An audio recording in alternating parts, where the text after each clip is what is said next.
sa note de 50% pour n'avoir fait que la moitié de la cérémonie. Avez-vous pensé à la tête du fossoyeur qui attendait près de son trou et qui, en tapotant sur sa montre bracelet, de peur qu'elle ne soit arrêtée, s'est dit en lui-même « Mais qu'est-ce qu'ils font? Ils n'arrivent pas !» Il n'a plus eu qu'à reboucher son trou ou attendre un autre client. Ces deux-là n'y ont pas trouvé leur compte dans ces résurrections.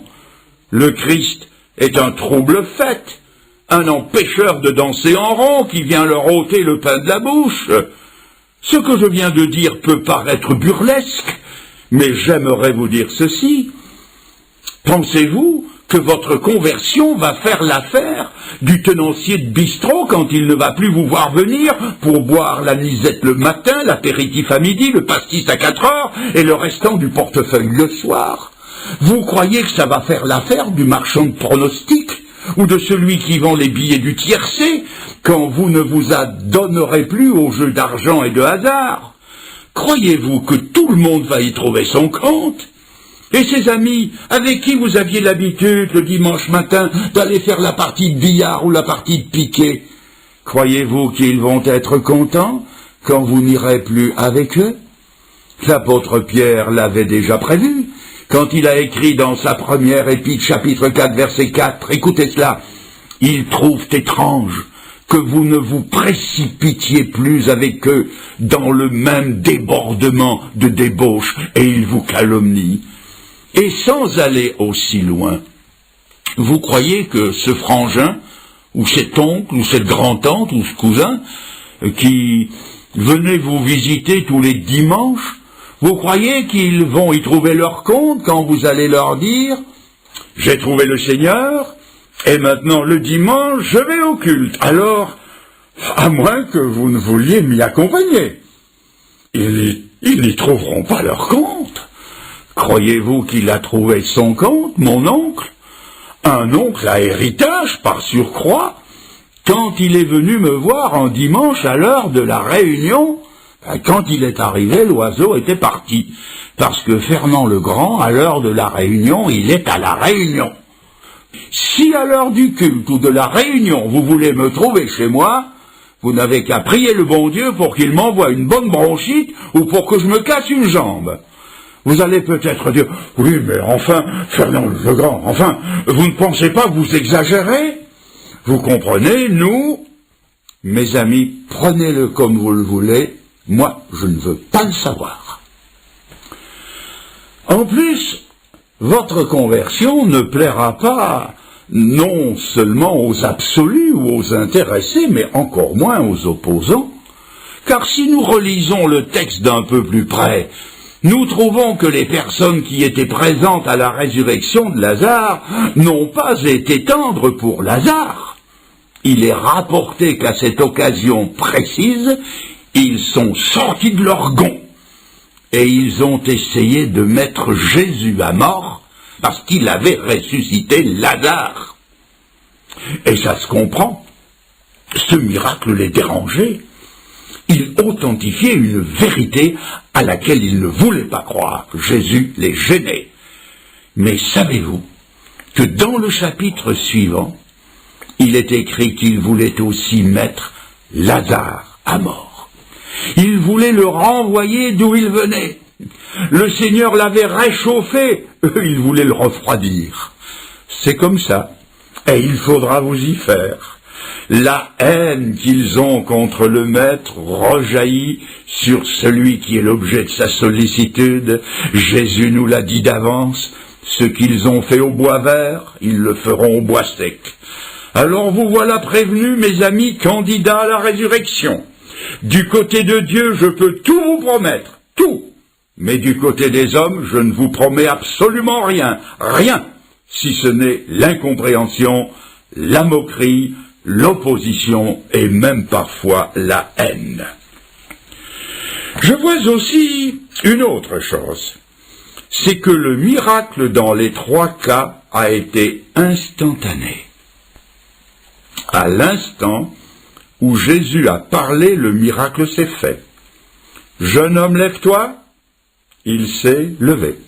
Jeune fille, lève-toi, elle s'est levée. Lazare sort, et il est sorti. Le salut, c'est pareil. Le salut, ce n'est pas attendre, c'est croire. Il n'est pas dit « attends et tu seras sauvé ». L'Écriture dit « crois et tu seras sauvé ». Et l'Écriture nous présente le salut comme quelque chose d'instantané, quelque chose d'immédiat. Oh, bien sûr, le cheminement qui nous conduit au salut peut être long, mais dès le moment où nous comprenons le sens, le pourquoi de la mise en croix de Jésus, où nous nous approprions pour nous-mêmes le salut qui est en Jésus-Christ, à cet instant-là, nous sommes sauvés. Et le meilleur moment pour croire, c'est celui où Jésus parle. Et l'Écriture dit, « Aujourd'hui, si vous entendez sa voix, n'endurcissez pas votre cœur. » Et aujourd'hui, pour chacun ici présent, le meilleur moment pour le salut, c'est maintenant. J'apprends encore autre chose.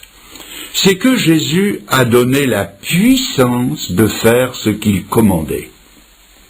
Quand il a dit à la jeune fille « Lève-toi », elle a pu se lever. Quand il a dit à Lazare « Sors », Lazare a reçu la puissance de sortir. C'est-à-dire que Jésus-Christ donne une puissance égale aux ordres qu'il donne. Et quand Dieu ordonne à un homme de se repentir, il lui en donne la possibilité. Quand Dieu dit à un homme de quitter son péché, il lui en donne la possibilité. Quand Dieu dit de croire, il lui en donne aussi la possibilité. Ne me dites pas ce soir, Fernand le Grand, c'est au-delà de mes forces. Il était au-delà des forces de Lazare de sortir du tombeau. Mais il a suffi que le Seigneur lui dise « Lazare sort » pour que Lazare sorte. Et aujourd'hui, le Seigneur vous regarde et il vous dit simplement « Crois et vis ». Mes amis, croyez et vous vivrez. C'est un ordre du Seigneur et avec l'ordre, la puissance divine est aussi au rendez-vous. Je voudrais encore vous faire voir l'obéissance spontanée, exempte de calcul de ces trois personnes. Je voudrais vous faire voir ce que les trois n'ont pas fait et ce qu'ils n'ont pas dit.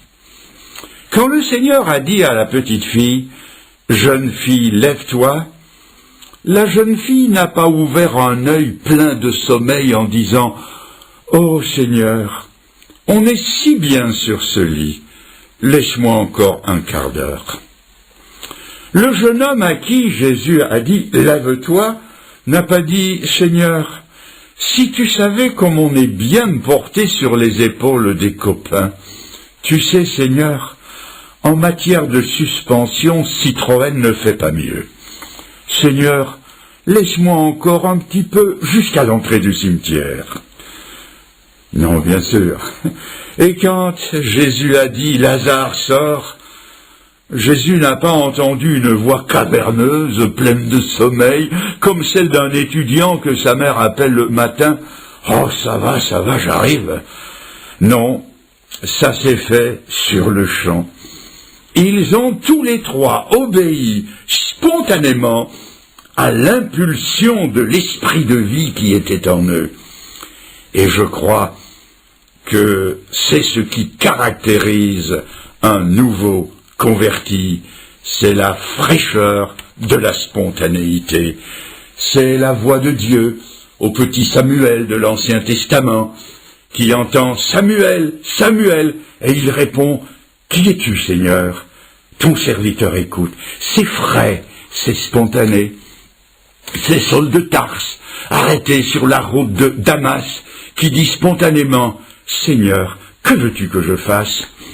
Ah, la fraîcheur d'une conversion, où l'on obéit sans calcul, où l'on se dépense à fond pour le Seigneur et sans compter. Je me souviens avec émotion des premiers jours, premières semaines de ma conversion. J'avais 20 ans, je m'étais converti des plaisirs mondains de l'époque qui m'entraînaient sûrement à la perdition, et j'étais tellement heureux Et je n'étais pas seul à me convertir. Nous étions 2 grands copains, 2 amis d'enfance, nous avons trouvé le Seigneur en même temps. Et cela va de soi, nous n'étions pas très instruits des choses de Dieu, nous n'y connaissions rien. Nous avions trouvé le salut en allant dans une église, une assemblée évangélique à quelques 45 kilomètres de chez nous. C'est-à-dire que tous les dimanches, pour aller au culte, il nous fallait faire 90 kilomètres aller-retour. 37 kilomètres de train, 2 kilomètres de marche et 5 de tramway, multipliés par 2. Ce n'était pas la porte à côté, mais nous le faisions avec joie. Nous étions un peu comme ce fermier américain qui s'était converti dans son champ et qui conduisait tout le monde dans son champ pour qu'il se convertisse. On pensait que tout le monde devait venir dans cette église, cette assemblée, pour se convertir. On peut appeler ça des erreurs à la gloire de Dieu. On se disait, il faut que tous les copains à qui on parle du Seigneur, parce que je vous assure qu'on a témoigné partout, il faut qu'on les amène tous dans cette assemblée. Pour qu'ils entendent l'évangile, il faut qu'ils y viennent tous. Donc faire 90 kilomètres aller-retour, mais étant étudiants, lui et moi, nous avions tout juste assez d'argent de poche pour payer notre train. Comment alors payer le train des copains qui avaient encore moins de sous que nous? On s'est creusé les méninges pour savoir ce qu'on allait faire pour avoir des sous. Nous avons décidé de rassembler des blocs de marbre, de les polir, de les assembler, d'astiquer une trompette, de vendre le tout pour avoir des sous pour amener les copains à l'église. Vous souriez, c'était très frais, très spontané, des bêtises quoi, des bêtises à la gloire de Dieu. Je vous vois sourire, moi aussi. Bien sûr qu'il y avait derrière ces idées généreuses, une dose massive de naïveté et d'ignorance. Et pourtant, cette spontanéité reste parmi les plus beaux souvenirs des premiers jours de ma conversion. On voulait plaire au Seigneur et le servir en toute simplicité, sans calcul égoïste. Mais je crains très fort que ce que depuis nous avons gagné en sagesse, nous l'avons perdu en fraîcheur et en spontanéité. J'ajoute pour terminer qu'il y a eu 3 résultats différents. Le jeune homme s'est assis et s'est mis à parler, la jeune fille s'est levée et Lazare est sorti du sépulcre. Voyez-vous, quand Jésus-Christ sauve des âmes, il ne les appelle pas toutes à la même chose. Certains, comme le jeune homme, viennent s'asseoir sur les bancs de nos lieux de culte, régulièrement, avec fidélité. Ils viennent en fait s'asseoir aux pieds du Seigneur. Et comme le jeune homme qui, en plus de s'asseoir, s'est mis à parler, ils viennent unir leur voix à nos voix pour louer le Seigneur dans le chant des cantiques et dans l'adoration. D'autres, comme la jeune fille, se lèvent pour prendre une part active aux charges et au ministère de l'Église locale. D'autres, comme Lazare, sortent. Ils sortent pour porter l'Évangile jusqu'aux extrémités du monde en qualité d'évangélistes, de missionnaires, de pasteurs. Chaque conversion produit des résultats différents. Je ne sais pas à quoi le Seigneur vous appelle.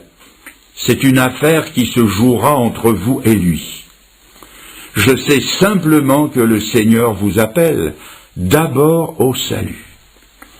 Voulez-vous donc répondre à son premier appel et lui dire « Seigneur, je suis d'accord que tu me tires de ma mort spirituelle, d'accord de recevoir de toi la vie éternelle, je suis d'accord que tu me sauves, que tu me transformes, je choisis d'aller avec toi jusqu'au bout et d'en prendre les risques. » Je vous ai dit qu'en clôture de soirée, je vous demanderai quelque chose de difficile.